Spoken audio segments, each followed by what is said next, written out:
Ulangan nih, ulangan. Linknya kan udah mau boy. Kan mau kan? Bisa kayak mau lah. Salah linknya tuh, konfirmasi dulu dari tuh. Minta tolong Mus, supaya ada yang menyambat. Kalau aku lulus, karena kan lulusnya gara-gara sini. Habis ini.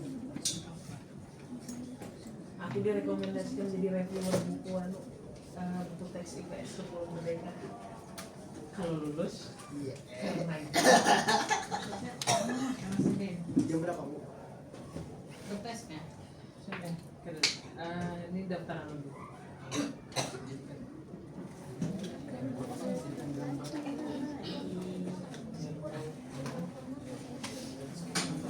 Kayak apa? Kalian bu?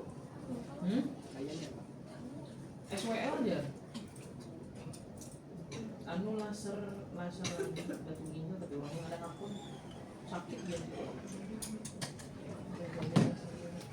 Assalamualaikum.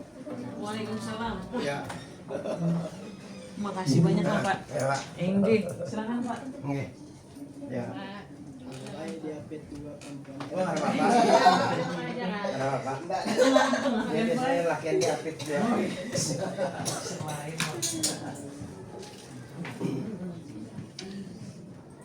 Ini karena sih. ini pesertanya udah datang semua. Masih ada satu orang. Oh, coba dihubungi kalau misalnya bisa kita mulai percepat kan. Minum Pak. Oke. Silakan Pak. Musim hujan kan? Kekanakan puas kan? Bukas rencananya Senin ini. Teknik tadi. Ya. Merekomendasikan 2 orang. Setelah ibu ya tahu juga. Saya siap bu. Kata tinanya numpang bekas nih Pak. Iya, tahu pasti ompiannya. Tapi nggak tahu kok lagi teh minum merekomendasikan.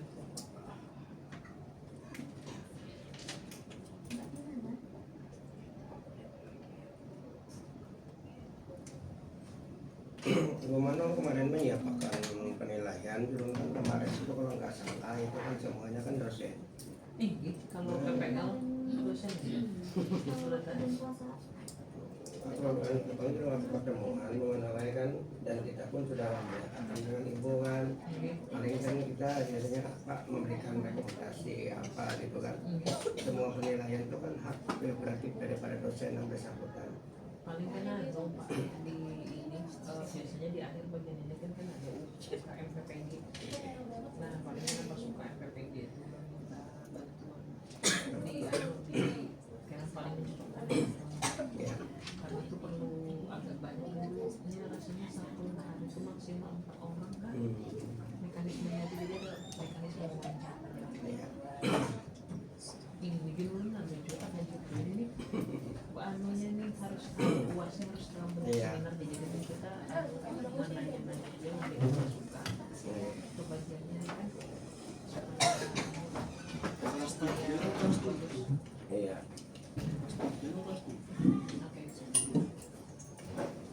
kan biasanya buku kelas 7 SMP ya kan ada terus daftar apa CPP yang dulu harus diperbaiki. Seleksi tahap 1-nya berdasarkan CPP. supaya kita mendengar bahasa Jadi CPP yang diperbaiki. Seleksinya ada 5 tahapan. Yang satu CP, yang satu masih video. Seleksi keduanya berkasih penilaian buku menggunakan aplikasi oleh jalan penelitian langsung praktek. kita mulai dulu Pak Ya, kita silakan. berdekat Bapak Ya, ya Pak. mohon izin Bu Rehana. Baik, bismillahirrahmanirrahim. Assalamualaikum warahmatullahi wabarakatuh. Waalaikumsalam warahmatullahi wabarakatuh. Yang saya hormati berhadir pada pagi hari ini Bapak Ahmad Dhafri yang berkenan hari ini menjadi guru penguji untuk ujian akhir semester seminar pendidikan profesi guru. Terima kasih banyak sudah berkenan hadir. Kemudian ada dosen penguji di sini yang mewakili Ibu Eva, berhadir Ibu Rehana Sari, terima kasih banyak. Dan yang berbahagia di sini ada mahasiswa PPG gelombang 1 tahun 2023. Jadi pada pagi hari ini kita akan melaksanakan ujian akhir semester mata kuliah seminar pendidikan profesi guru. Di sini mahasiswa PPG telah menyiapkan satu desain invensi dan inovasi pembelajaran dan paradigma baru terhadap guru. Untuk mahasiswa saya persilakan untuk melakukan presentasi maksimal 15 menit. Kemudian nanti kita akan melakukan sesi tanya jawab, akan dimulai sesi tanya jawab nanti oleh Dewan Dosen Penguji terlebih dahulu, baru kemudian dari guru, baru kemudian nanti saya. Saya persilahkan untuk memulai presentasi, tapi alangkah baiknya berdoa terlebih dahulu sebelum presentasi. Terima kasih banyak. Baik, pada rekan-rekan serta BPG dan dosen penguji sebelumnya terima kasih. Sebelum kita memulai seminar pada hari ini, alangkah baiknya kita berdoa terlebih dahulu supaya kegiatan kita dapat berjalan dengan lancar dan mendapatkan hasil yang terbaik. Berdoa dapat dimulai.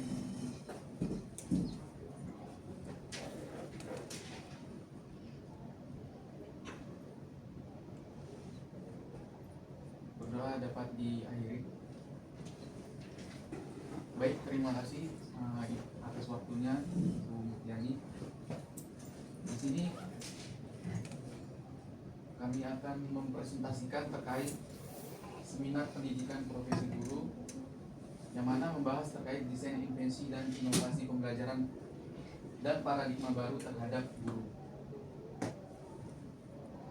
Nah, adapun kelompok-kelompok dari kelompok ini yaitu yang pertama ada Ibu Husnul Khotimah, silakan. Ya.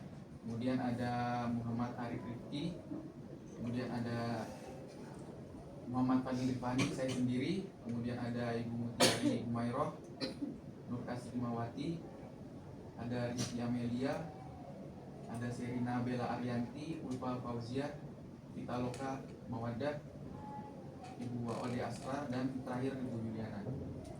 Nah, untuk materi pembahasan yang akan dibahas pada ujian seminar ini, yang pertama ada identifikasi diri yang mana membahas visi sebagai calon guru profesional dan pendidikan di Indonesia.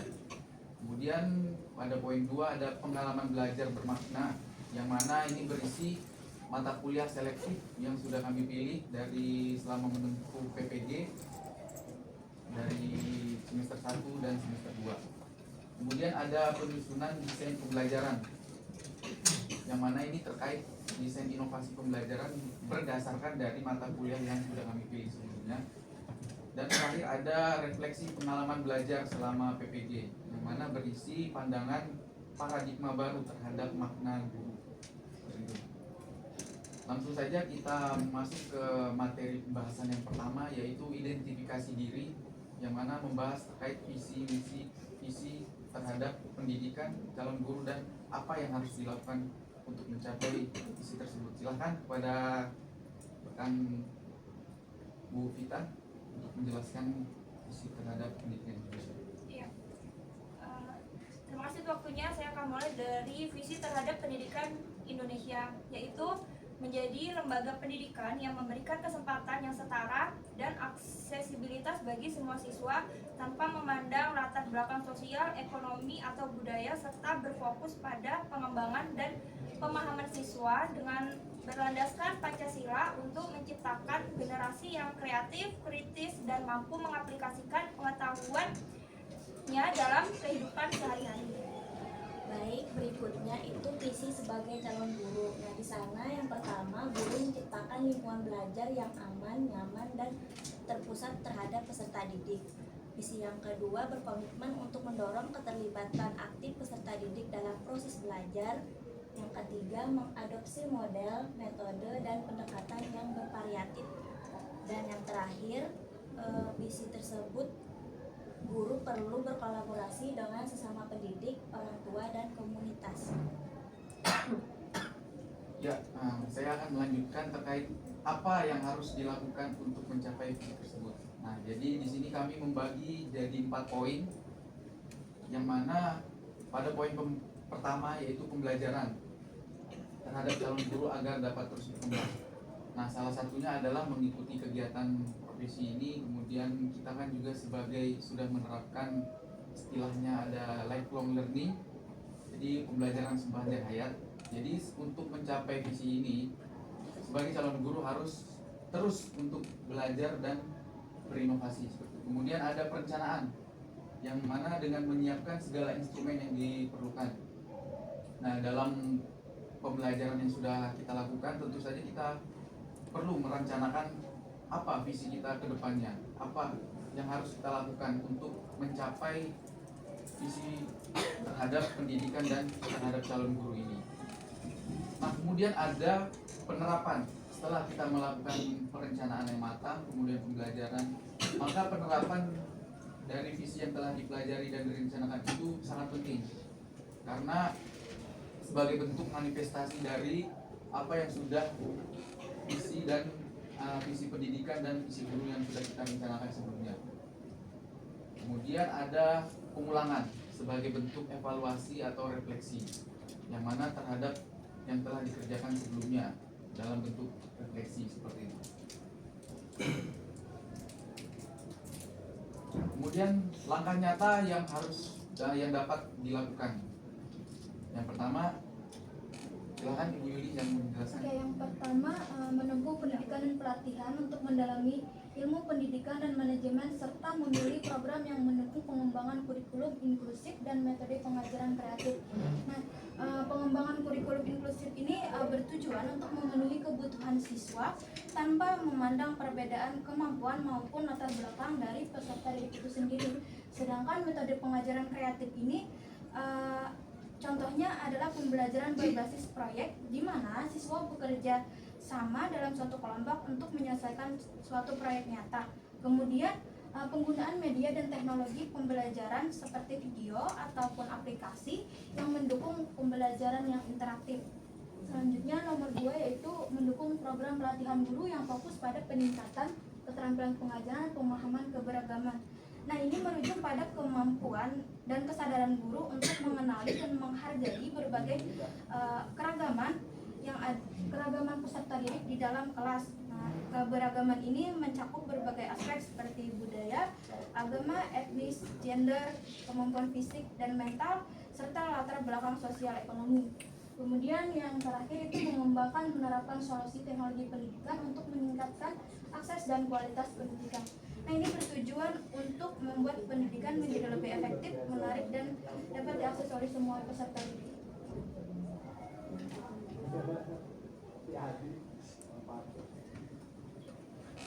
Ya, selanjutnya pengalaman belajar yang bermakna. Kita masuk kepada poin 2, yang mana kami memilih pembelajaran diferensiasi, mata kuliah pembelajaran diferensiasi, karena mata kuliah ini merupakan prospek jangka panjang, yang mana pembelajaran diferensiasi ini adalah pembelajaran yang digaungkan dalam kurikulum Merdeka. Silakan Ibu Nurul menjelaskan pengalaman. Di sini yang kedua, pengalaman belajar yang bermakna menurut kami itu ada di pembelajaran berdiferensiasi. Dari mata kuliah ini kami dapat mengenali dan memahami keragaman peserta didik dengan memahami 4 aspek dari pembelajaran berdiferensiasi. Yang pertama itu konten, seperti penyesuaian konten sesuai dengan gaya belajarnya, kemudian pemahaman, kemudian tingkat kemampuan peserta didik.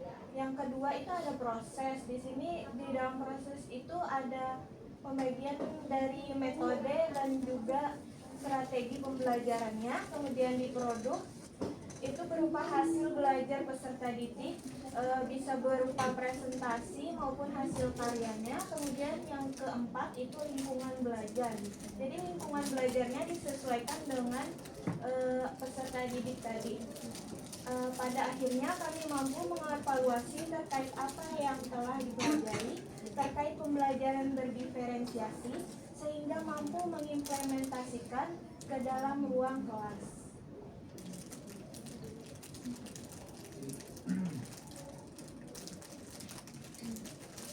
Selanjutnya di sini ada implementasi pembelajaran berdiferensiasi. Bisa dilanjutkan oleh Husnul Hatimah. Baik, saya akan melanjutkan. Yang selanjutnya adalah implementasi pembelajaran berdiferensiasi. Nah, yang pertama, kami sebagai guru perlu mengakomodasi setiap karakteristik peserta didik secara lebih mendalam. Yaitu yang pertama mulai dari menentukan tujuan pembelajarannya, kemudian mengidentifikasi kebutuhan belajar peserta didik yang sesuai dengan mata pelajaran IPS.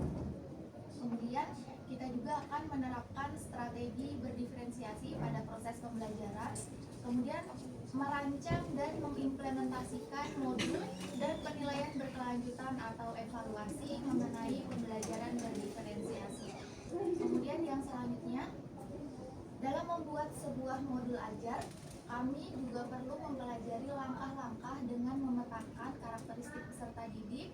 Nah, di situ juga kami dapat melihat wawasan peserta didik tersebut untuk menentukan metode dalam proses pembelajaran, kemudian dalam pengelompokan juga yang sesuai dengan levelnya, kemudian memberikan pilihan kepada peserta didik. Nah, jadi sesuai dengan minat dan karakteristik peserta didik tersebut. Kita juga dapat memberikan pilihan. Kemudian kita juga bisa memberikan informasi dari berbagai bentuk, tidak memberikan latihan secara umum, kemudian menghubungkan pembelajaran secara kontekstual atau secara berkaitan dengan kehidupan sehari-hari peserta didik yang dekat dengan lingkungannya. Sekian.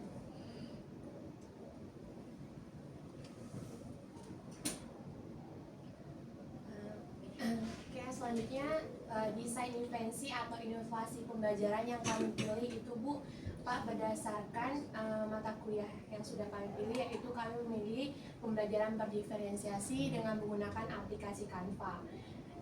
Yang sudah kami terapkan, kami mendapat peserta didik itu sangat semangat Bu ketika pembelajaran yang mereka laksanakan menggunakan teknologi. Yang kita sudah ketahui juga di abad 21 ini sudah sebenarnya mewajibkan di dalam pendidikan itu melibatkan teknologi.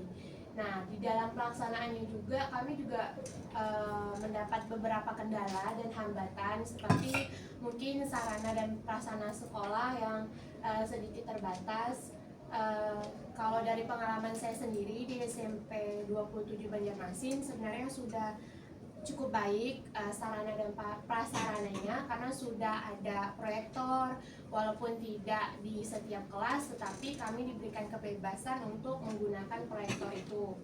Nah, tapi waktu itu pada saat saya sendiri, pengalaman saya melaksanakan pembelajaran berdiferensiasi dengan menggunakan aplikasi Canva ini, saya memiliki kendala waktu itu arus listrik di kelas tersebut itu ternyata terputus. Nah, pada waktu itu saya tidak bisa menampilkan hasil dari pembelajaran diferensiasi yang sudah peserta didik buat. Nah, tapi di beberapa kendala juga sebenarnya ada kelebihan dengan menggunakan pembelajaran berdiferensiasi ini, karena kita lebih bisa mengoptimalkan hasil belajar anak-anak, karena kita bisa memfasilitasi anak-anak dengan gaya belajar mereka yang berbeda-beda. Yang sudah kita ketahui ada audio, visual, dan kinestetik. Nah, di situ menurut saya hasil belajarnya mungkin akan lebih maksimal karena sesuai dengan minat dan gaya belajarnya. Oke, sudah. Ya, ini ada artefak pembelajaran yang mana ini sudah muncul ya. Kalau artefak pembelajaran ini ada QR code, versi QR code. Bisa dilihat di mana, di sini.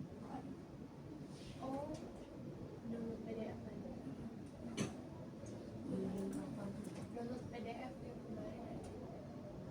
Ya, jadi artefak pembelajaran nanti biar kami ini berisi RPP Bu, RPP dan rancangan pembelajaran. Kebetulan ini tidak bisa ditampilkan. Yang sudah kami lakukan terkait modul ajar berdiferensiasi yang sudah kami terapkan selama PPL 2. Nah, jadi salah satu contohnya tadi yang sudah Ibu Serina terapkan, yang mana dia menggunakan beliau menggunakan aplikasi Canva ya. Dan juga kami juga sudah melakukan pembelajaran diferensiasi di daerah atau di sekolah PPL kami masing-masing. Nah, adapun rencana tindak lanjut Silakan dijelaskan. Saya akan melanjutkan. Di sini ada rencana tindak lanjut dari inovasi pembelajaran yang telah dipaparkan sebelumnya. Di sini ada terbagi menjadi 5 langkah menurut kelompok kami. Yang pertama yaitu melakukan observasi karakteristik peserta didik untuk memetakan gaya belajar. Gaya belajar di sini bisa audio, visual, dan kinestetik. Memetakan minat di sini yaitu bisa olahraga, seni, atau ilmu pengetahuan, dan tingkat pemahaman peserta didik dalam suatu kelompok belajar atau yang sering kita sebut dalam kelas. Yang kedua, melakukan observasi kondisi kelas atau sekolah terkait kelengkapan sarana dan prasarana, dan berkaitan tadi dengan pembelajaran Kanta, yaitu sarana dan prasarananya seperti ada LCD, proyektor, atau listrik tadi. Setelahnya kita akan merancang pembelajaran yang disesuaikan dengan karakteristik peserta didik yang terintegrasi teknologi dalam pembelajarannya. Setelah kita merancang, kita akan melaksanakan pembelajaran dengan berbantuan teknologi yang dimulai dari tahapan pemberian rangsangan, mencari informasi melalui sumber belajar, hingga tahap evaluasi. Dan tahap yang terakhir yaitu kita akan mengevaluasi proses peserta didik yang memetakan gaya belajar, minat, dan tingkat pemahaman peserta didik dalam suatu kelompok belajar pembelajaran atau yang dalam kelas, merancang ulang kegiatan pembelajaran, serta menggunakan metode dan teknologi yang tepat untuk peserta didik. Sekian.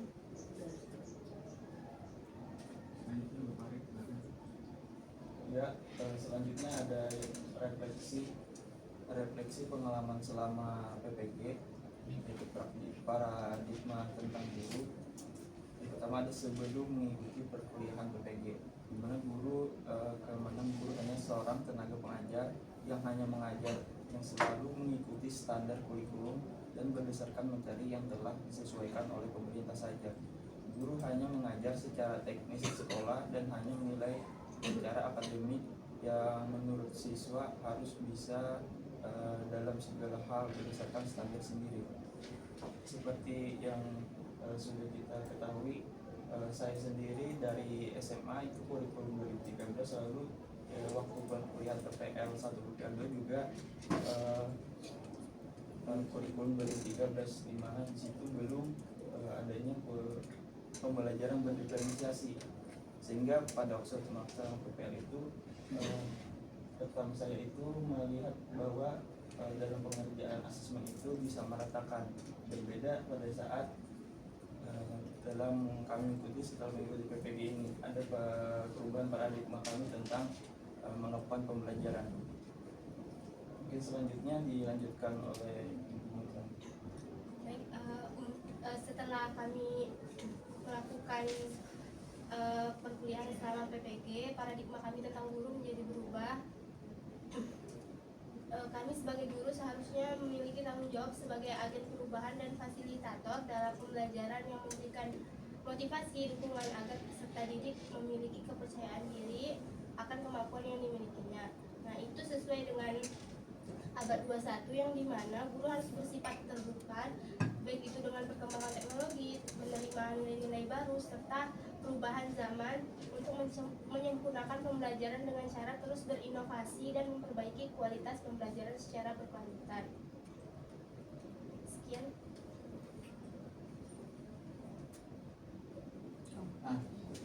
Terima kasih atas kesempatan yang diberikan kepada saya. Jadi 3 hal yang penting yang akan saya lakukan ketika memulai karir. Yang pertama, perencanaan karir. Memiliki rencana yang jelas dan realistis dengan tujuan jangka pendek, jangka menengah maupun jangka panjang. Kemudian perlunya memiliki kemampuan intelektual yang baik, kesehatan mental dan fisik yang prima agar dapat melaksanakan pembelajaran yang baik. Yang kedua, pengembangan diri. Sebagai guru profesional tentu saja harus memiliki 4 kompetensi. Yang pertama, pedagogis, kepribadian, sosial, dan profesional agar dapat menjadi pendidik yang berkualitas. Kemudian pengembangan adaptasi berkelanjutan. Sebagai guru kita selalu dihadapkan pada perubahan-perubahan yang terjadi dalam sistem pendidikan. Oleh karena itu kemampuan adaptasi dan menerima perubahan adalah hal yang valid yang tidak boleh diabaikan oleh guru. Ya, kita masuk ke pembahasan terakhir, yang mana ini cukup sangat berpengaruh bagi kami nantinya, yang mana sebagai guru profesional saya atau kami akan melakukan yang pertama adalah perubahan cara mengajar, yang mana ruang kelas tidak hanya sekedar transfer, kalau kita istilahkan transfer of knowledge saja, melainkan juga transfer of feelings, yang mana ini sudah sangat sering kali disinggung pada pembelajaran sosial emosional juga, bahwa jika kita ingin membuat suasana kelas menjadi aman, nyaman, itu tidak hanya sekedar transfer of knowledge saja, tapi juga membutuhkan transfer of feeling, yang mana ini juga merupakan hal yang sangat penting dalam pembelajaran, yang mana peserta didik di zaman sekarang itu lebih concern, lebih peduli terhadap kesehatan mental mereka. Nah, ada 3 hal penting yang kebetulan sangat membekas bagi kami, yang mana pada saat itu dijelaskan oleh Bapak Syahrudin pada saat menjelaskan terkait mata kuliah pembelajaran sosial emosional. Yang pertama adalah materi penting. Kita tahu bahwa materi dalam pembelajaran itu sangat penting gitu. Kemudian ada model atau metode lebih penting dalam pembelajaran. Tapi ada satu hal lagi yang sangat jauh lebih penting, yaitu mengajar dengan jiwa.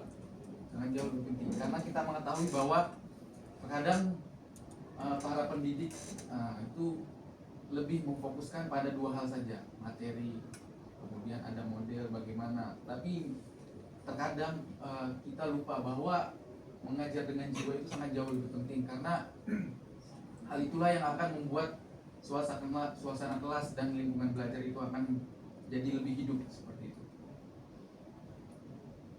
Ini juga bisa kita lihat diimplementasikan bahwa inovasi-inovasi terkait tadi menggunakan Canva, kemudian meskipun memang ada beberapa hal ataupun kendala yang tidak bisa kami hindari, tapi kami juga masih terus berusaha untuk bagaimana menumbuhkan mengajar dengan jiwa. Mengajar dengan jiwa sangat jauh lebih penting seperti itu. Kemudian ada menjadi pemimpin dalam ruang kelas yang mengerti terkait anggota atau peserta didiknya, memberikan kebebasan peserta didik dalam menggali potensi mereka, yang mana menerapkan leadership of learning. Leadership for learning ini kami dapat dari mata kuliah proyek kepemimpinan, yang mana menyinggung terkait kepemimpinan belajar dengan refleksi dan empati dengan menerapkan service learning. Jadi sebagai calon pendidik profesional juga kita harus bisa melakukan service learning seperti itu pada peserta didik. Nah, yang mengana ada istilah yang mengatakan bahwa mengajar yang baik itu bukan yang menghargai perbedaan, tetapi bukan malah menyatukan perbedaan. Nah, kita mungkin sudah mengetahui bahwa dalam pembelajaran terkadang kita menyatukan, pendidik itu ingin menyatukan sesuatu yang jelas-jelas berbeda. Nah, jadi kalau dalam pembelajaran diferensiasi itu lebih mengutamakan menghargai perbedaan itu sendiri, bukan malah menyatukan apa yang jelas-jelas beda, yang tentu saja itu akan menyulitkan bagi peserta didik dan pendidik nantinya. Jadi lebih menghargai perbedaan daripada menyatukan perbedaan itu sendiri. Nah, itu terkait sebagai calon guru profesional. Mungkin itu saja dari pemaparan singkat dari kelompok kami terkait materi seminar pendidikan kompetisi guru. Selanjutnya kami serahkan kepada Bapak Ibu. Terima kasih. Terima kasih banyak atas paparannya. Selanjutnya saya persilahkan waktunya 15 menit kepada Ibu Rehana untuk memberikan pertanyaan, kritik ataupun mungkin saran supaya apa yang diseminarkan ini menjadi lebih baik hari ini. Dipersilahkan Bu Rehana. Terima kasih Bu Yani, mohon izin tadi ini kalau biasanya itu mengangkat tentang pembelajaran berdiferensiasi. Ini banyak narasi tentang bagaimana pembelajaran berdiferensiasi. Sekarang saya mau tanya implementasi dari yang telah kalian lakukan tentang pembelajaran berdiferensiasi itu bagaimana? Apakah sudah sesuai dengan apa yang Bapak Ibu narasikan tadi atau belum, atau masih ada beberapa yang belum terpenuhi atau semuanya sudah? Silakan saya bertanya.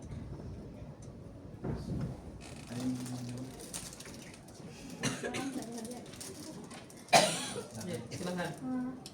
Tadi pertanyaan Ibu, apakah implementasi kami sudah sesuai dengan narasi yang kami sampaikan?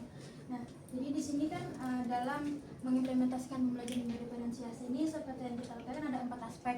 Yang pertama itu ada konten, proses, produk, dan lingkungan belajar. Nah, mungkin dari pengalaman saya selama melaksanakan pembelajaran berdiferensiasi ini ada satu yang bagi saya nih, menurut saya yang belum bisa saya lakukan itu adalah lingkungan belajar.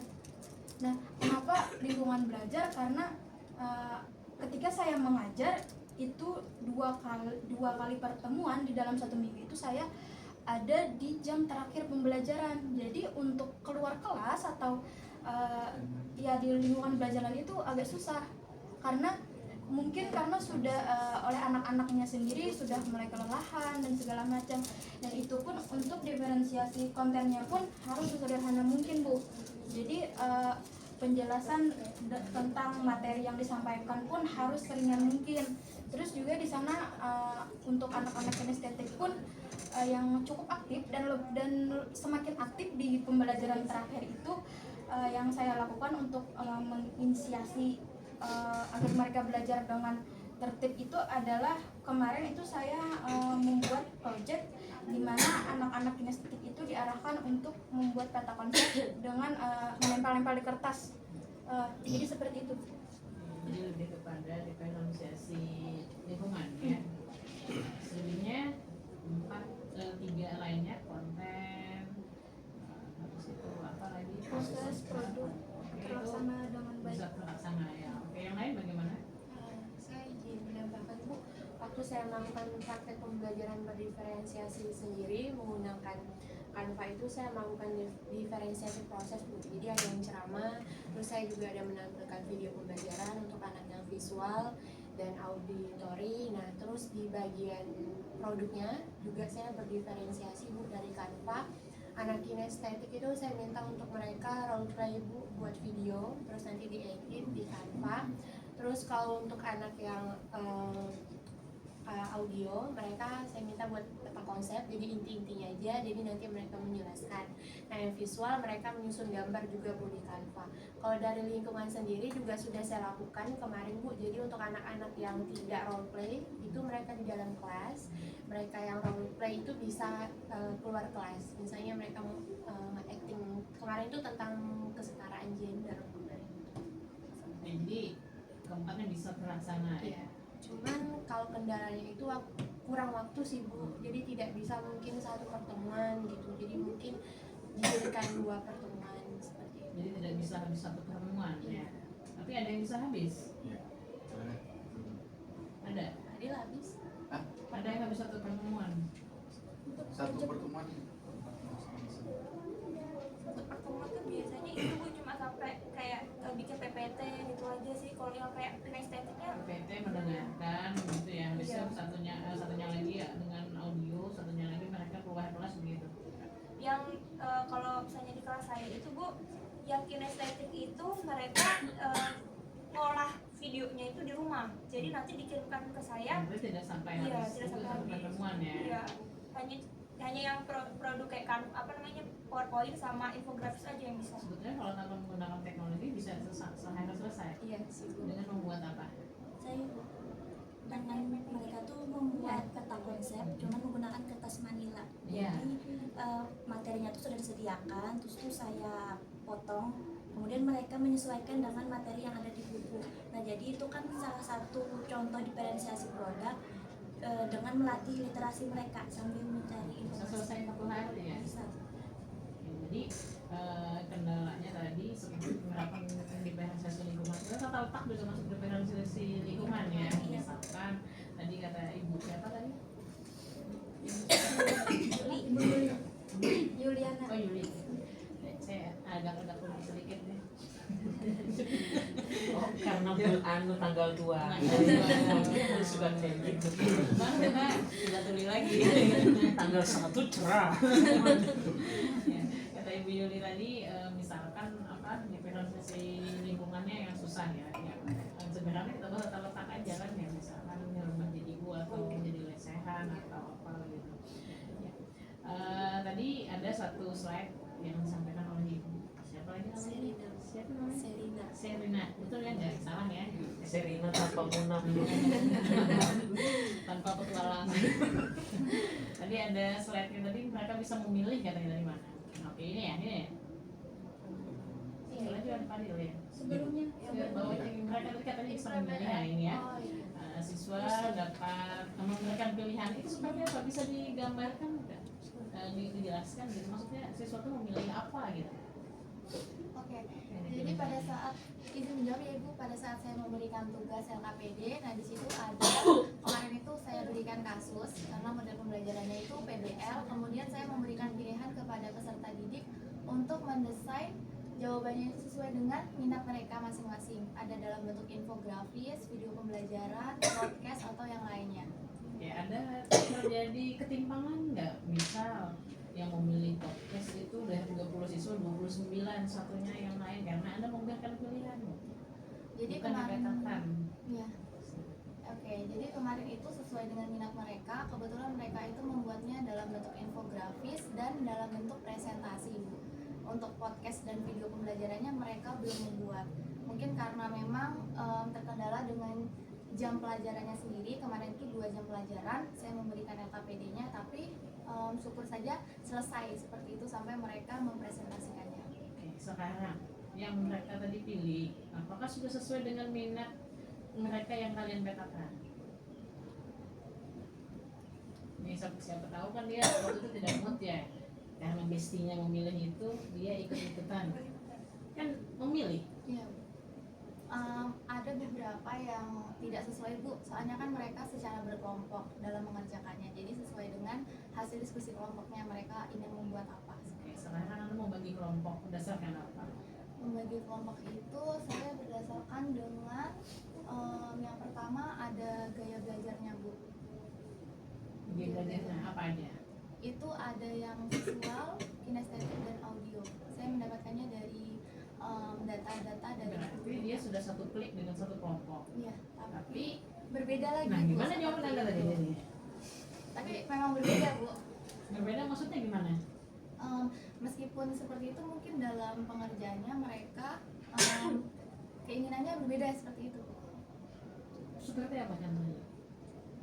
Misalkan mereka ada yang dalam satu kelompok itu audio, nah tetapi dalam proses pengerjaannya mereka mungkin kesulitan dalam proses audionya. Mereka bingung seperti itu bagaimana membuat podcastnya. Jadi mereka. Tapi ada yang nggak bingung berarti kan ya? Kan mereka berkelompok. Iya, mereka lebih memilih untuk membuat infografis seperti itu. Alasannya memilih itu apa? Supaya waktunya cepat gitu Bu. Dan mereka juga. Tahu dari mana mereka bahwa itu lebih cepat? Mereka ada konsul juga sebelumnya bertanya kepada saya. Jadi kamu lebih mengarahkan gitu ya, ada kamu mengarah gitu ya. Kalau yang lain gimana? Ini bukan, saya mau menjelaskan apa yang sudah saya lakukan dalam pilihan, terkait pilihan. Nah pada saat itu saya menjelaskan terkait bagaimana kondisi perekonomian di Indonesia dari masa ke masa. Nah adapun dalam diferensiasi yang saya lakukan itu mungkin lebih ke mengarah proses dengan model kalau TSTS to stay mungkin hampir sama-sama seperti Saudi yang mana ya yang mana peserta didik itu saya bagi kelompok berdasarkan asesmen sebelumnya. Mungkin pada penugasan sebelumnya itu saya bagi, tetapi ada kelompok yang nilainya tinggi saya masukkan satu kelompok di bagian kelompok tersebut ya untuk seperti itu. Kemudian dari 5 kelompok itu saya bebaskan mereka untuk memilih, karena kan pada saat itu kondisi perekonomian Indonesia di mana membahas kebijakan dan kondisi ekonominya. Pada awal saya menjelaskan bagaimana kondisi perekonomian dan kondisinya dan kebijakan pada era Orde Lama dan Orde Baru. Selebihnya mereka melakukan kerja kelompok untuk pada presiden-presiden di era reformasi. Nah untuk kebebasan memilihnya saya memberikan kebebasan dalam menentukan presiden mana yang mereka ingin pilih gitu. Itu berdasarkan ini ya, pertanyaannya ya, Iya. jawabannya apa gitu. Jadi pada saat itu kan ada 5. Nah jadi ada 5 presiden yang mana mereka keputusan bersama itu mau pilih presiden yang mana dulu seperti itu. Nah yang mana nanti mereka toh otomatis kan juga mereka akan berkeliling untuk memperoleh informasi dari kelompok-kelompok lain seperti itu. Nah terkait bagaimana perkondisian dalam kelompoknya, saya juga masih ingat ada yang pernah dikatakan mungkin Ibu Mutiani bahwa kendala dalam kerja kelompok kan memang seperti itu. Mereka itu terkadang kebingungan karena apa? Karena mereka tidak mempunyai peran. Mereka bingung bahwa mereka itu, aku di kelompok ini perannya apa? Nah, pada saat saya melakukan pembagian kelompok itu, saya memberikan peran sendiri, Bu. Mana kelompok yang harus keluar, mana kelompok yang harus berdiam atau menjelaskan, dan mana bukan kelompok ya, mana peserta didik dalam kelompok yang harus stay atau stray, mana yang harus presentasi. Jadi pada saat itu dalam pengerjaannya mereka otomatis akan memiliki peran tersendiri. Mau tidak mau itu kan sudah keputusan bersama dalam kelompok kecil mereka itu. Jadi dalam hal memilih itu mungkin bisa saya kategorikan dalam memilih peran seperti itu. Kemudian dalam kelompok besarnya mereka bisa memilih, oh saya lebih condong ke presiden ini, saya mau menjelaskan ini Bu. Memang pada saat implementasinya ada yang mau memilih presiden yang sama seperti itu. Tapi kan kita juga harus mengakomodir, jadi mereka masing-masing memilih presiden-presiden yang berbeda. Mungkin seperti itu. Dan pilihan tadi ada yang timpang nggak? Ada yang dominan dipilih apa? Ada yang tidak dipilih sama sekali? Ada Bu, tentu saja ada. Misalnya ada yang memilih ke Jokowi, karena kan lebih lihat tuh di masa Pak Jokowi ya. Ada lah kemungkinan semuanya pilihan yang sama. Jadi tidak ada. Untuk itu tidak ada Bu. Tapi ada mungkin satu kelompok yang ingin memilih Pak Jokowi, misalnya ada dua kelompok. Saya mau ini Pak Jokowi, ini Bu. Nah itu saya beri pemahaman. Ini loh misalnya pada saat itu yang mohon maaf presiden yang kurang diminati pada saat itu adalah Abdurrahman Wahid, karena memang kan proses pemerintahnya sebentar, terus rekam sejarahnya mungkin sedikit. Ya. Jadi kan otomatis peserta didik kan kadang kebingungan Presiden Abdurrahman Wahid itu kebijakan dan kondisi ekonomi seperti apa. Nah, jadi saya berikan pemahaman ternyata ini seperti ini, ada kebijakan-kebijakan dalam ekonominya seperti apa. Kemudian ada misalnya Bu Megawati, saya jelaskan bahwa kondisi ekonominya apa, ya bahkan ada yang saya jelaskan terkait menjual pulau, menjual dosa seperti itu. Jadi kan bisa memberikan pemahaman baru. Tidak suka PDI ya? Tidak. Jadi kan memang ada informasi-informasi yang membuat mereka tertarik. Jangan direta, yang komunis dalangnya siapa gitu ya? Komunisnya memang dalangnya banyak. Itu kan masih butuh pemahaman. Jadi mungkin seperti itu terkait pilihan-pilihan. Mungkin teman-teman yang lain juga pasti juga melakukan. Mungkin ada kesimpulan juga yang sudah kami pelajari pada mata kuliah bahwa memang idealnya kan menerapkan pembelajaran diferensiasi untuk 3 lah. Tapi kan kita juga perlu memahami bahwa tidak semua bisa diterapkan semua terkait yang mata kuliah umum tadi. Kita bisa belajar hanya menggunakan konten dulu, berarti ya, proses atau lingkungan belajar. Nanti setelah kita mahir, baru kita bisa mencoba menerapkan keempat-empatnya. Itu mungkin dari teman-teman yang lain kan mungkin ada yang hanya tadi Bu ini lebih ke lingkungan belajarnya belum, dan teman-teman yang lain juga ada yang masih hanya 1 atau 2. Terima kasih. Ada yang mau menambahkan lagi? Oh, bicara itu. D-nya bisa nggak? D-nya bisa. Ini coba yang kecil kalau yang nggak mau.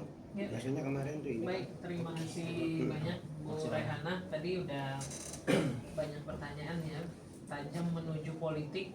Kira Bu Rehana nih mau jadi gubernur menyaingi Acil Odah kan saya nggak tahu juga. Anak S3 PKM.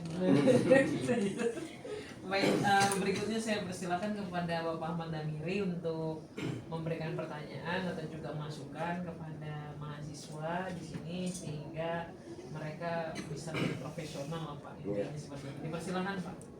Ya, terima kasih Bu atas waktunya. Kemudian juga Bu, terima kasih atas waktunya dan para mahasiswa yang berbahagia. Ya, dalam seminar ini ya bagi saya pribadi untuk temanya kadang-kadang ini sangat menarik. Sekaligus Bu, mungkin katakanlah juga di sini kami sebagai guru tua kadang-kadang agak mungkin ketinggalan kosakata Bu. Nah, kemudian juga untuk pelaksanaan dalam artian pembelajaran ya mungkin masa kita dengan masa mahasiswa PPG kan mungkin agak beda gitu kan. Nah, khususnya masalah dalam artian paradigma dalam artian guru. Nah, mungkin kita paradigma guru dulu lah. Nah sekarang kan untuk yang paradigma dalam artian guru, saya lihat di sana kan banyak lebih condong mengajar, iya enggak? Nah sementara bagi kami yang tua kemarin itu kan guru harus melekat ya predikat sebagai pendidik sekaligus mungkin pengajar. Nah mungkin bagi kalian itu pendapatnya bagaimana dulu? Kan beda antara yang namanya mendidik, bagi kami itu kan menyampaikan sesuatu, atau mengajar itu kan menyampaikan sesuatu. Nah kemudian kalau yang mendidik itu kan kadang-kadang lebih condong artinya kan memberikan nilai-nilai yang penting. Nah padahal di dalam kurikulum Merdeka itu kan kecerondongan landasan kita itu adalah di Pancasila. Nah lalu bagaimana pendapat Anda gitu kan dengan pendapat yang tadi ya terkait dengan masalah paradigma guru. Tadi kan di sana dicantumkan guru sebagai pengajar. Nah, sementara kami ya yang tua punya prinsip guru itu tidak semata-mata mengajar saja, tapi harus mendidik. Kenapa? Dari mendidik itulah akan muncul pribadi-pribadi yang mungkin sesuai dengan sasaran daripada nilai-nilai Pancasila tadi. Nah, bagi kalian mungkin dulu bagaimana pendapatnya? Persilakan. Ya baik, di sini saya menjelaskan itu dalam pembelajaran ini kan peran guru tidak hanya mengajarkan, bukan hanya mentransfer ilmu, tetapi di sini peran guru juga mendidik. Nah, di sini kan sesuai dengan rancangan yang telah dibuat oleh seorang guru itu kan di sana ada profil pelajar Pancasila. Nah yang saya ketahui itu ada yang bernalar kritis, kemudian bertakwa. Nah jadi dari profil itu bisa kita terapkan dalam proses pembelajaran, kayak seperti di kegiatan awal itu kan guru memulai pembelajaran. Nah jadi peserta didik itu dipinta oleh guru untuk memimpin doa. Kemudian saat bernalar kritis, nah itu saat di kegiatan inti. Jadi misalkan dalam penerapan PBL, nah itu kan secara tidak langsung itu mengasah pemahaman peserta didiknya. Baik, mungkin Bapak membaca tadi yang sebelah kiri ya Pak, itu paradigma tentang guru. Menurut kami itu paradigma tentang guru sebelum kami mengikuti PPG Pak. Jadi itu guru hanyalah seorang tenaga pengajar yang hanya mengajar Pak. Jadi sesudah kami mengikuti PPG, walaupun kami belum dinyatakan lulus mungkin Pak. Jadi menurut kami guru itu memiliki tanggung jawab sebagai agen perubahan dan fasilitatornya Pak. Jadi ada before afternya Pak, itu pandangan kami sebelum mengikuti PPG, yaitu menganggap guru hanya tenaga pengajar, dan yang sesudahnya guru memiliki tanggung jawab sebagai agen perubahan, penanggung jawab. Yang ini Pak, Tidak muncul. Tidak muncul. Makanya mungkin ada Ya, terima kasih mungkin atas jawabannya. Kemudian ini terkait dengan masalah model pembelajaran, gitu kan. Nah, mungkin di zaman Bapak dulu untuk menetapkan satu model, Bu, biasanya kan kita ada beberapa aspek yang perlu kita pertimbangkan. Pertama itu adalah aspek daripada siswa. Kemudian yang kedua itu adalah aspek daripada guru. Yang ketiga itu adalah aspek dalam artian fasilitas sekolah. Nah terkadang kita dalam mendesain, memilih dalam artian itu satu model pembelajaran, kadang-kadang ada yang guru nggak tahu modelnya, ya tahu hanya mencantumkan modelnya ini, tapi dalam penerapannya no. Kemudian yang kedua, kadang-kadang kan tidak meninjau dari sisi kemampuan dalam artian siswa. Nih siswa ini berada apa tidak, mampu atau tidak, bisa atau tidak. Nah terkadang kita mandaknya di sana, artinya untuk pelaksanaannya kita kadang-kadang menetapkan dalam artian metode diskusi, sementara anak kita banyak yang takut bicara. Satu. Kemudian yang kedua itu yang ketiga itu adalah masalah fasilitas alat. Nah mungkin kan Sherina kan mungkin mengalami gitu kan. Nah saya lihat di lapangan itu Sherina, satu kelompok itu gue ada 2 HP aja. Yang 2 main HP, yang mungkin menjawab pertanyaan Sherina, yang lain santai jalan-jalan gitu kan. Nah walaupun di sini dicantumkan bahwa dengan metode yang namanya Canva itu kan dapat membangkitkan semangat. Nah, apakah semangat itu tujuan pembelajaran kita? Mungkin bisa jawab dulu. Ya. Jadi kemarin itu di saat pembelajaran yang saya lakukan, kenapa saya hanya memberikan mereka membawa 2 HP, Pak? Karena kan di sana juga sebenarnya tidak diizinkan ya Pak. Ya, saya juga minta izin sama Bapak sendiri. Terus Bapak bilang nanti HP-nya dikasih lagi ke saya gitu. Jadi saya penanggung jawabnya. Nah, di kelas itu ada 32 siswa, Pak. Jadi saya merasa wah 32 HP yang harus saya jaga sampai jamnya pulang. Ya, saya juga takut, Bu. Nanti ada miss mungkin ada yang salah ngambil HP temannya atau HP-nya hilang gitu. Jadi saya takut, jadinya saya ya udah jadi saya bagi per kelompok 5 orang. Satu kelompok membawanya 2 gitu ya. Kemarin mungkin memang kurang kondusif ya Pak ya pembagiannya, masih itu pertama kali juga saya melakukan pembelajaran berdiferensiasi dan menggunakan HP pertama kali juga Pak. Jadi mungkin kurang maksimal juga dalam pengawasannya seperti itu Pak. Nah kalau untuk yang Bapak bilang sendiri tadi, kalau menurut saya Pak, setelah saya mengikuti PPG ini, menurut saya guru itu menjadi 3 Pak. Pertama observer, yang kedua kreator, yang ketiga aktor. Nah kalau observer ini, jadi guru itu sebelumnya memang harus mengobservasi dulu Pak lingkungan belajarnya ataupun peserta didiknya. Nah kemarin itu saya juga kaget karena kan sebelumnya saya ngajar kelas 9 Pak.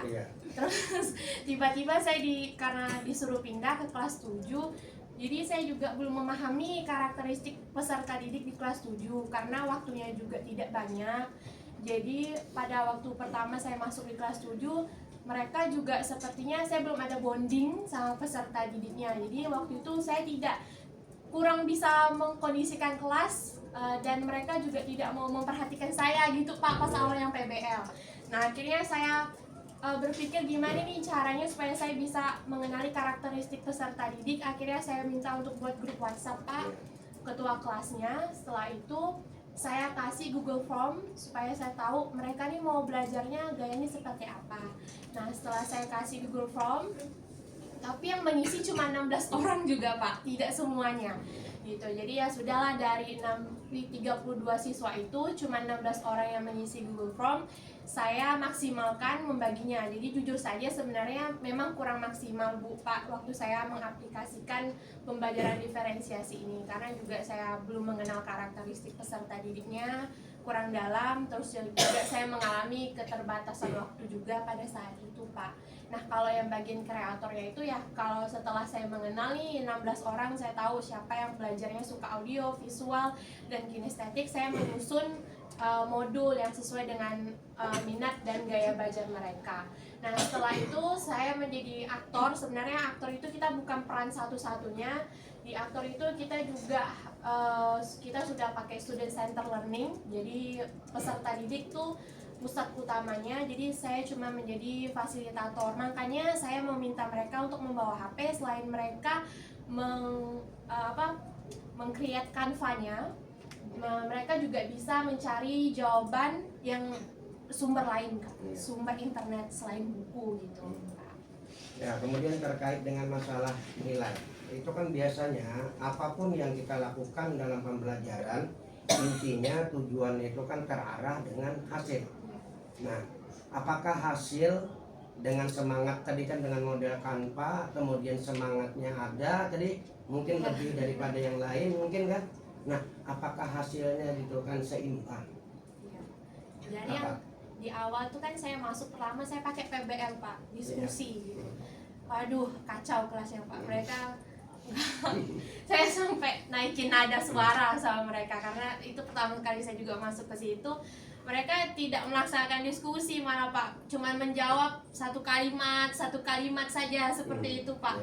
Terus mereka juga chaos saat itu kelasnya, karena padahal itu juga bukan jam siang sih, cuman mereka pada saat itu ribut karena juga mungkin pertama kali dan tidak didampingi sama bapak gitu. Saya masuknya yang pertama kali juga, jadi kayak oh ini guru baru nih gitu kan, ngatur-ngatur gitu mungkin mereka bilang. Pasti kayak bondingnya saya belum ada. Nah pas yang kedua saya menggunakan HP itu Pak melalui Canva, mereka lebih anteng Pak, lebih diam, walaupun ya ada beberapa satu orang yang masih keluar masuk ke toilet gitu, cuman masih nggak sebanyak yang kemarin. Kalau kemarin itu hampir satu kelas tidak bisa saya mendapatkan perhatian mereka pas ngomong di depan gitu Pak. Pas udah dikasih saya ubah, ternyata oh bisa kok, ternyata lebih diam, mereka lebih fokus belajar gitu, karena ini mungkin pengaplikasian baru. Cuman salahnya saya juga waktu itu karena keterbatasan waktu, saya tidak mendemonstrasikan atau bersosialisasi dengan penggunaan Canva karena mungkin ada beberapa yang baru mengenal gitu. Tapi dari grup itu saya udah kasih link, nanti hari Kamis kita belajar pakai Canva ya. Saya udah bilang ini linknya nanti buat akun ya, saya bilang itu pakai Google, pakai Gmail gitu. Jadi saya udah kasih mereka untuk belajar. Cuman kan namanya anak-anak, kalau cuma dikasih kok tidak kita ajarkan di depan gitu, kadang mereka juga masih bingung gitu Pak. Iya. Kemudian yang mungkin ya silakan dulu.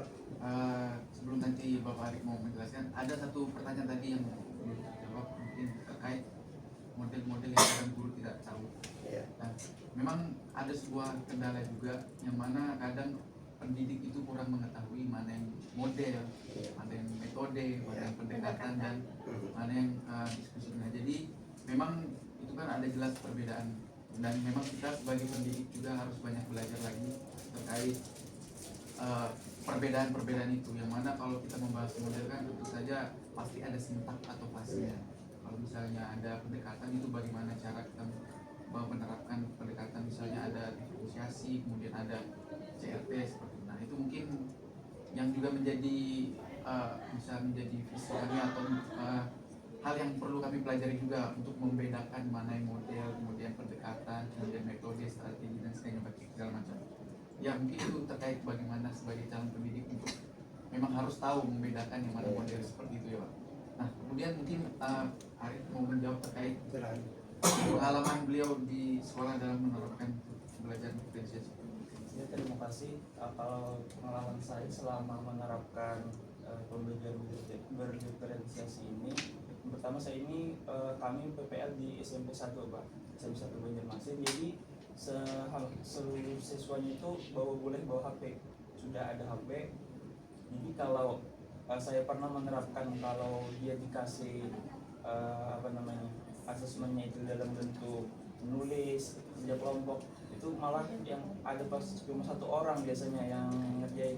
Tapi kalau saya ubah ke metode Canva ini, mereka bisa dalam satu kelompok yang 5 orang itu Pak, dia dalam satu link itu ngerjain masing-masing bagian mereka. Ada yang misalnya bagian dalam misalnya konflik sosial materinya, itu ada yang menuliskan tentang apa yang penyebabnya, ada yang solusinya. Tapi dalam satu link itu mereka berkelompok berlima itu aktif semua. Tapi kalau saya mencoba pakai Canva itu, dia malah sendiri-sendiri Pak. Temannya dibilang satu orang yang dominannya dia yang mengerjakan. Lalu hasilnya pun dari proses itu yang kami terapkan di SMP 1 itu, prosesnya pun berjalan dengan lancar kalau dengan Canva, dan hasilnya pun sudah memuaskan, cukup memuaskan. Mungkin itu saja. Ya, terima kasih. Ya, terkait dengan masalah model pembelajaran, mungkin bagi saya pribadi Bu, artinya juga menerapkan, artinya pembelajaran yang mungkin ya diajarkan di sekolah kami, dan kami secara pribadi mungkin dalam artian itu mengucapkan terima kasih atas kedatangan daripada mahasiswa ke sana yang dapat dalam artian itu mengubah persepsi kami dalam dunia pendidikan. Nah ini mungkin Bapak minta satu-satu untuk menjawab ya terkait dengan masalah pengalaman belajar yang bermakna. Nah di sini kan terkait bahwa dalam pembelajaran itu ada beberapa aspek yang harus ya tercantum di sana. Yang pertama itu adalah aspek yang namanya konten. Kemudian yang kedua itu adalah aspek proses. Kemudian yang ketiga aspek produk, dan yang keempat itu adalah lingkungan belajar.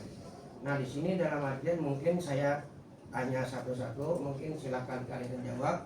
Ini terkait ya bagaimana gitu kan cara menyusun kemudian merumuskan ya dalam model pembelajaran ya sehingga 4 aspek tadi tercantum di dalam pembelajaran ya dengan waktu yang singkat, dengan dalam artian keadaan siswa yang beragam. Nah itu mungkin dimulai dari Pak Ode, mungkin gimana? Terima kasih atas kesempatan yang diberikan kepada saya. Kalau saya sebelum menyusun RPP itu kan sebelumnya saya telah melakukan asesmen diagnostik. Di situ saya membagikan kuis. Jadi mereka menjawab dari gaya belajarnya, minat belajarnya, kemudian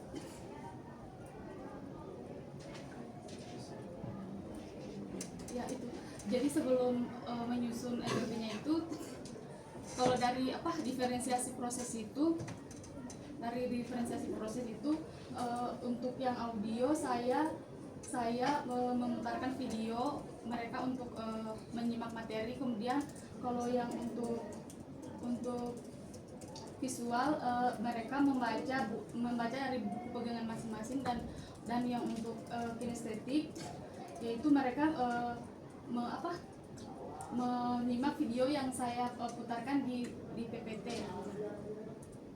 Ya mungkin yang lain. Kemudian sebelum menyusun RPP itu saya juga melakukan asesmen diagnostik kognitif. Jadi saya memberikan mereka soal-soal asesmen diagnostik kognitif itu untuk mengetahui tingkat kemampuan mereka terhadap materi yang akan saya ajarkan. Jadi dari situ saya kelompokkan mereka sesuai dengan tingkat kemampuan mereka.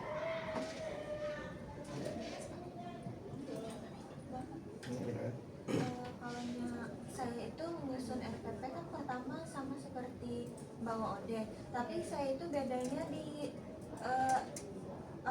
gaya belajar segala macamnya itu udah disediakan dari sekolah. Jadi saya sudah ada data awal di situ.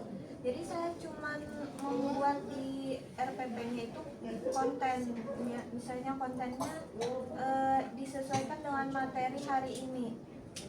Dengan gaya belajar peserta didik yang di kelas saya itu 8C, mereka itu lebih banyak ke audio sama visual. Jadi saya lebih banyak menggunakan konten-konten yang memuat tentang audio dan visual.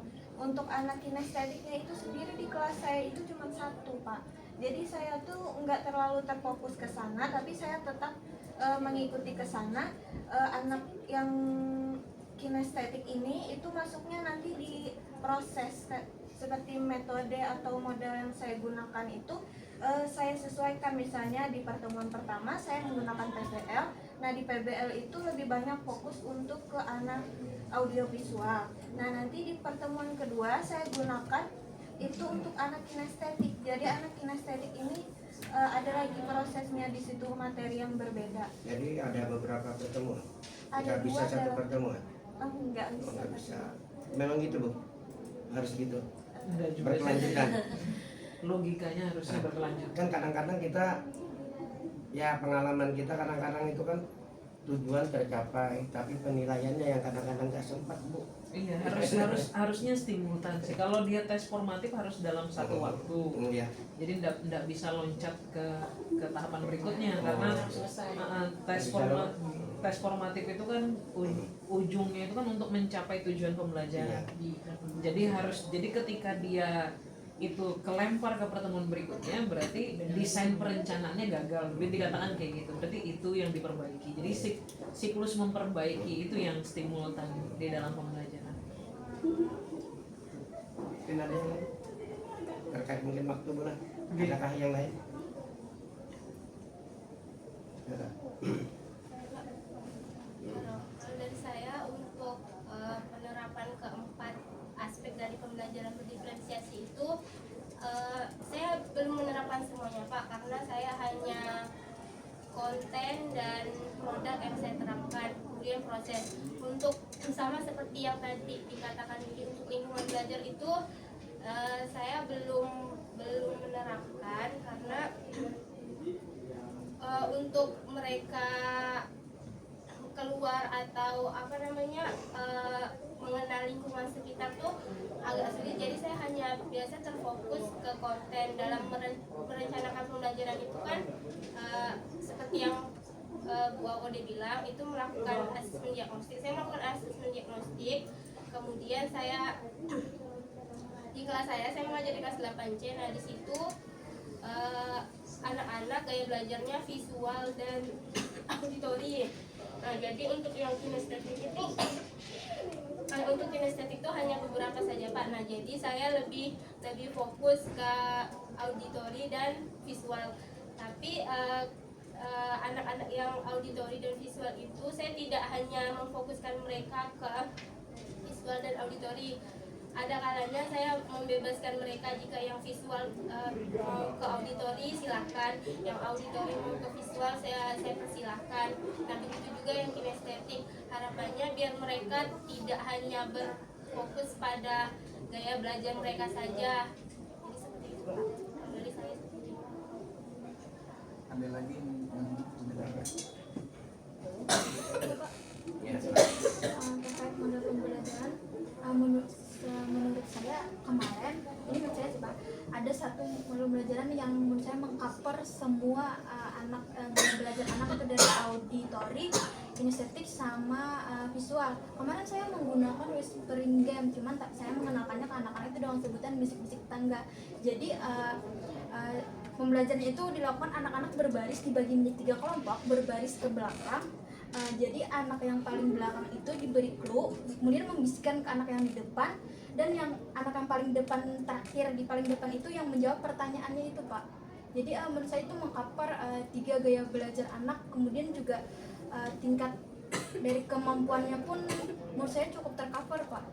Karena mereka di sana untuk anak kinestetik sendiri kan mereka lebih suka yang gerak Pak, jadi lebih aktif. Terus yang audio juga mereka mendengar, misalnya saya menyebutkan satu kalimat, nah itu jadi disambungkan ke teman yang di depan. Kemudian yang visual juga saya kemarin sempat memberikan clue tentang gambar, jadi mereka itu mengestafetkan clue itu sampai ke depan Pak. Cukup ya? Masalahnya ini. Baik, terima kasih banyak Pak Ahmad Damiri, pertanyaannya tajam ya. Saya suka sama yang tajam-tajam, pertanyaan tajam tuh. Jadi apalagi secara gini ya, saya memandang diri saya sebagai seorang akademisi. Jadi artinya mungkin saya lebih banyak berkecimpung di dalam tataran teori dan kemudian riset-riset terkait pendidikan. Tetapi saya sangat mengapresiasi kehadiran guru di dalam satu proses pembelajaran, apakah di pembelajaran S1, kemudian pada pembelajaran profesi, karena posisinya sebagai praktisi. Jadi praktisi itu jauh lebih tajam perspektifnya dibandingkan akademisi tentunya. Karena terus terang saya, bahkan Bu Rehana itu tidak berjibaku. Dan ketika kalian lulus pada pendidikan profesi guru, kalian akan menjadi seorang praktisi. Jadi katakanlah sekarang kalian, ya ini sesuatu hal yang tidak sengaja ya, kita ngomong masalah paradigma. Kalian menyampaikan tadi paradigma sebelum mengikuti perkuliahan, bahwa posisi guru itu sebagai pengajar dan juga kemudian sebagai pendidik. Sedangkan kemudian setelah mengikuti perkuliahan ada muncul paradigma sebagai fasilitator. Jadi artinya ada perubahan paradigma. Nah, sekarang saya akan berbicara secara sebagai seorang akademisi. Jadi pendidikan sampai saat ini itu dikembangkan oleh psikolog, gitu ya. Jadi ilmuwan yang concern mengurai tentang kajian pendidikan itu bukan sejarawan, tetapi psikolog. Kenapa seperti itu? Karena psikolog itu kita berbicara human behavior. Jadi bagaimana manusia berperilaku. Oleh karena itu mau grand teorinya itu grand teori behavioristik, kemudian kognitif, humanis, tokoh-tokoh yang ada di dalam itu adalah tokoh-tokoh seorang psikolog. Jadi kalian harus tahu bahwa sebagai seorang guru sebenarnya juga ada satu paradigma sebagai konselor gitu. Kenapa dikatakan sebagai konselor? Ya coba bayangkan ketika kita merubah satu behave peserta didik ya, kita kan pasti pada saat proses mentransformasi peserta didik itu kayak gini loh, kayak gini loh, kayak gini kan. Terus kalian juga meminta kepada peserta didik untuk bisa terbuka kepada kalian kan, seperti itu. Karena kita tidak bisa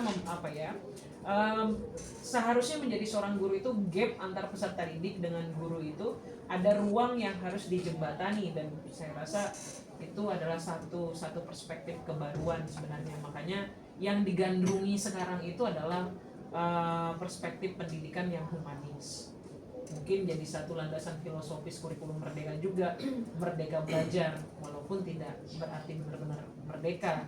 Kalau benar-benar merdeka kan nanti seperti yang ditanyakan oleh Bu Rehana, terus nanti kalau bebas memilih kayak gimana dong ini kan seperti itu ya. Tetapi yang harus kalian pahami, karena saya dosen pengajar saat ini berperannya, saya tidak akan menyanggah apa yang kalian sampaikan, tetapi saya ingin memberikan penguatan kepada apa yang kalian sampaikan.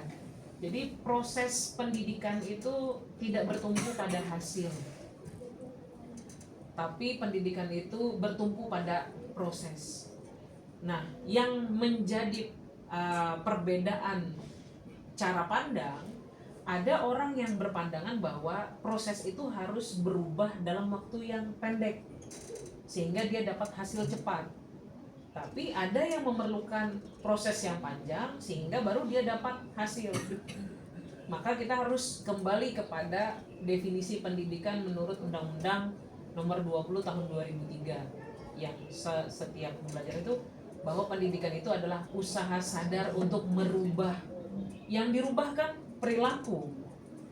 Nah, itu yang kemudian menjadikan pendidik itu bukan sebagai pengajar. Jadi makanya guru itu sebagai tenaga pendidik, bukan tenaga pengajar. Dan itu tercantum di dalam undang-undang. Jadi tidak ada perspektif pengajar itu. Yang ada itu di undang-undang itu sudah dikutuklah kalian nanti menjadi seorang pendidik. Makanya namanya tenaga pendidik.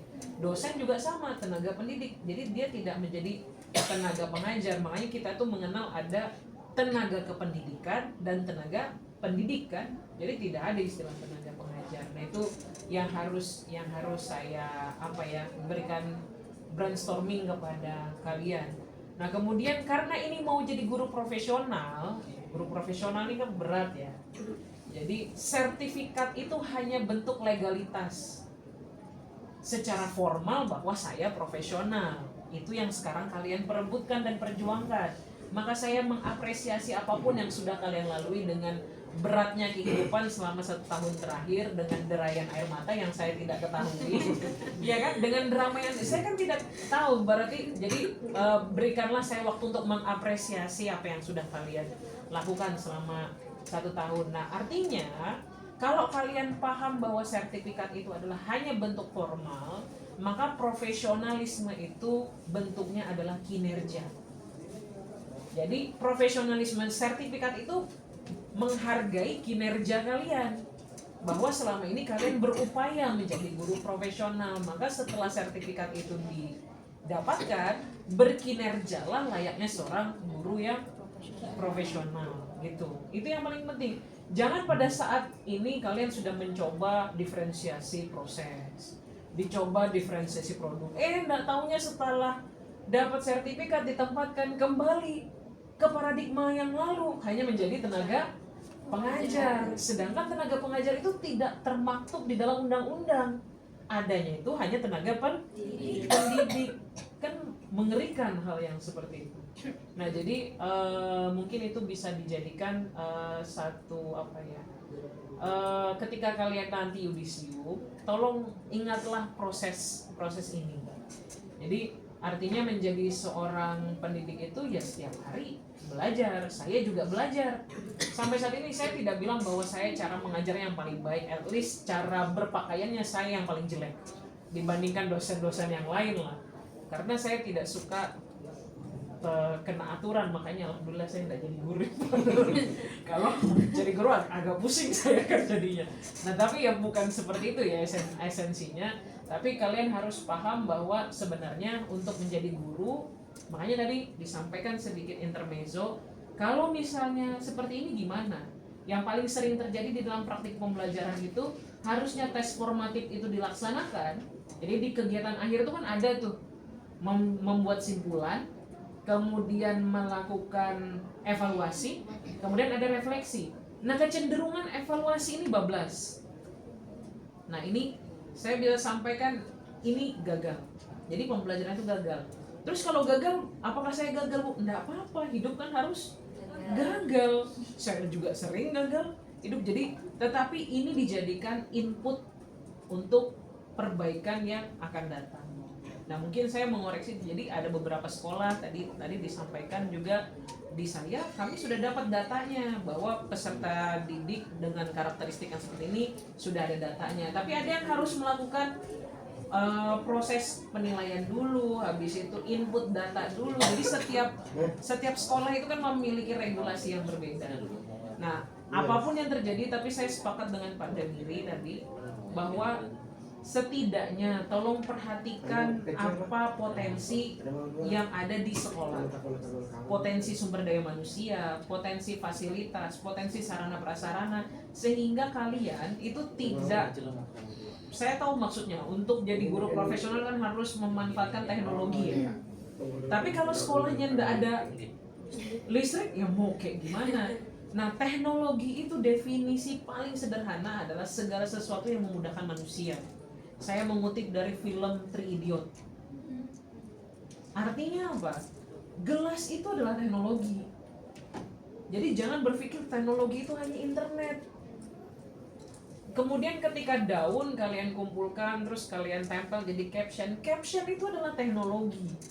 Jadi tidak hanya kemudian berpikir ada LCD baru ada teknologi. Ini yang salah. Makanya saya tidak pernah beristighfar ketika saya mengajar ya, tapi sedikit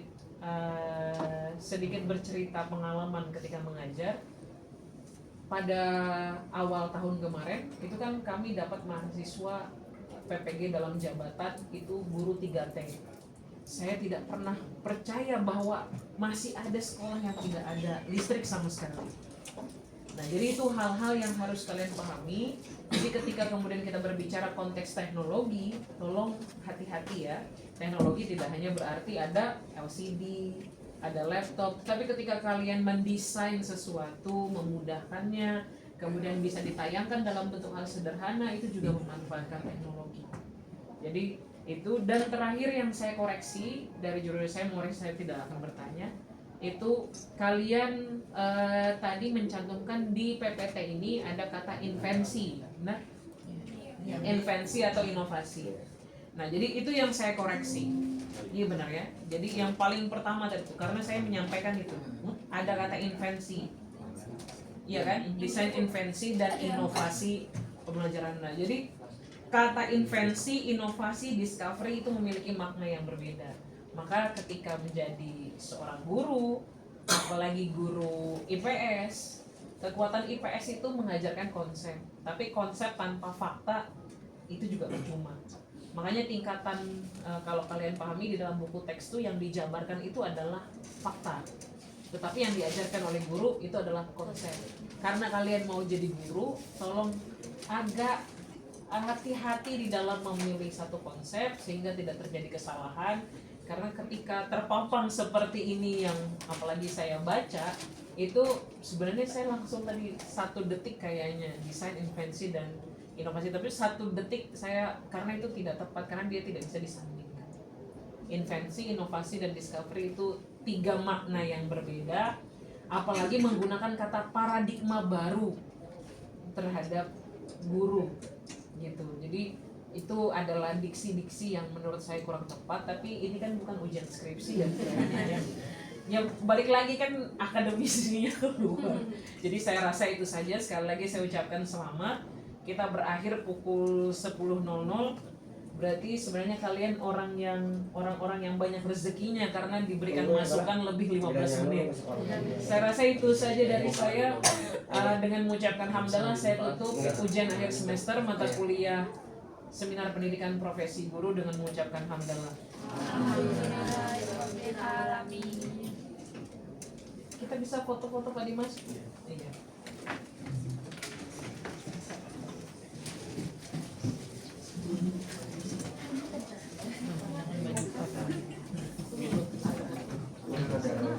Beberapa perubahan nggak ya, kan makanya ada dimatikan aja LCD. Sudah. Silakan Pak. Oh ini silakan baik. Kamera.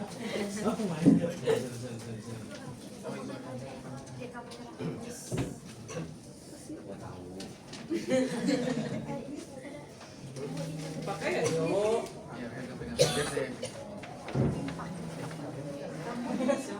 Iya. Nggak kelihatan loh. Kira dipegang sedada gitu. Coba merapat, masya Allah. Aja sini. Kelihatannya lagi kan? Ada Bapak juga. Biar kamu yang megang. Takut sekali kamu yang megang. Kelihatan nggak? Kelihatan gue. Semuanya itu kelihatan. Kelihatan. Ayo. Oke, baik, Bapak Ibu sekalian mohon izin lihat kesini 1, 2, 3. Sekali lagi kan 3 ya. 1, 2, 3. Tunggu sebentar ganti kamera. Tunggu dulu. Iya WLM. Nah, oke yang itu LM dah. Monggo baik Bapak Ibu 1, 2, 3. Sekali lagi ganti HP lagi. 1. Ganti wajah nggak nih? 1, 2, 3. Oke sudah. Oke, terima kasih semuanya. Makasih ya. Makasih ya. Terima kasih banyak. Terima kasih banyak. Terima kasih. Makasih ya. Terima kasih ya. Terima kasih ya. Terima kasih banyak. Ampunnya sorry. sama-sama Mbak. Ada mau melanjutkan yang lain lagi. Istilah pada di sini lah. Ini menyiapkan apa ini ulangan lagi nih. Ulangan lain pun sudah.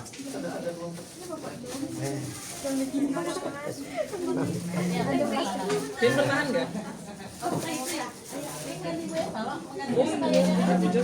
Belajar.